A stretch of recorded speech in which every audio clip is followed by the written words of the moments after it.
ओम नमो भगवते वासुदेवाय नमः। कार्तिक महात्म्य का तीसरा अध्याय। सत्यभामा बोली, हे भगवान, आप काल स्वरूप हैं और काल के संपूर्ण भाग समान हैं, तब फिर कार्तिक मास ही क्यों श्रेष्ठ है? हे देव, सब तिथियों में एकादशी और सब महीनों में कार्तिक का महीना ही आपको प्रिय क्यों है? श्री कृष्ण भगवान बोले, हे कांते, तुमने अच्छा प्रश्न किया। एकाग्रचित होकर बेन के पुत्र पृथु और महर्षि नारद का संवाद सुनो। जिसे पहले पृथु ने नारद से पूछा, तब नारद जी ने कार्तिक मास की श्रेष्ठता कही। नारद जी बोले, पहले सागर का पुत्र शंख नामक राक्षस त्रिलोकी के मथने में समर्थ हुआ। उसने संपूर्ण देवताओं को जीत स्वर्ग से निकाल इंद्रादि संपूर्ण लोकपालों के अधिकार अपने हाथ में कर लिए। सब देवता उसके भय के मारे अपने अपने स्त्री पुत्र आदि लेकर बहुत वर्ष पर्यंत सुमेरु पर्वत की गुफाओं में वास करते रहे। जब देवता गुफाओं में रह रहे थे, तब शंखासुर ने विचार किया, मैंने देवताओं को जीत तो लिया है, तो भी वे बड़े बलवान मालूम होते हैं। हाँ, अब जान पड़ा कि वे सब वेद मंत्रों से युक्त हैं। इससे उनके वेद मंत्रों का हरण करने से वे सब बलहीन हो जाएंगे। ऐसा विचार कर वह असुर विष्णु भगवान को नींद से ग्रस्त देख शंभु ब्रह्मा जी के लोक में जाकर वहां से वेदों को निकालकर चलने को तत्पर हुआ।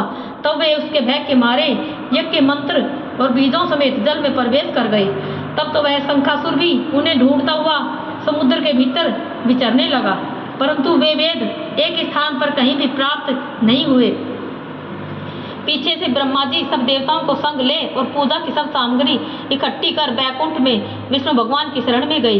वहां उनके जगाने के निमित्त सब देवता गाने बजाने लगे और गंध धूप बार बार देने लगे। उनकी भक्ति से संतुष्ट होकर भगवान ने नेत्र खोले।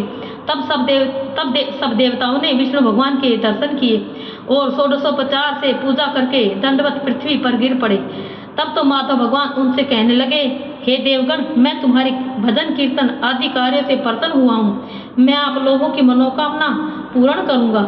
आश्विन शुक्ल पक्ष की एकादशी से देव उठनी एकादशी तक पहर भर रात्रि रहे हैं। तब से जो मनुष्य तुम्हारी तरह भजन और कीर्तन करेंगे, वे मुझे प्रसन्न कर मुझे प्राप्त होंगे।